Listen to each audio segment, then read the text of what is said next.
Let's jump in now into what is insulin resistance. Insulin resistance is where your cells stop responding to insulin properly. So insulin generally binds to something called a insulin receptor that is on top of your cells, the trillions of cells you have. They've got insulin receptors on them.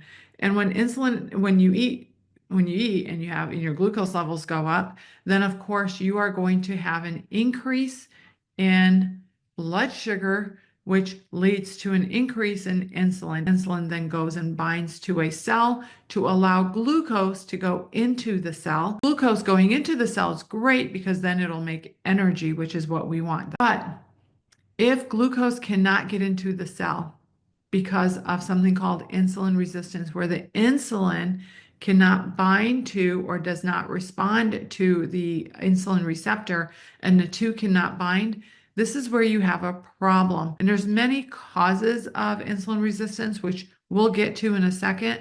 But if with insulin resistance, insulin doesn't work, sugar stays high in your blood, pancreas produces even more insulin, leading to more fat storage, more carbohydrate cravings. It also increases inflammation, makes you more tired, especially that afternoon fatigue.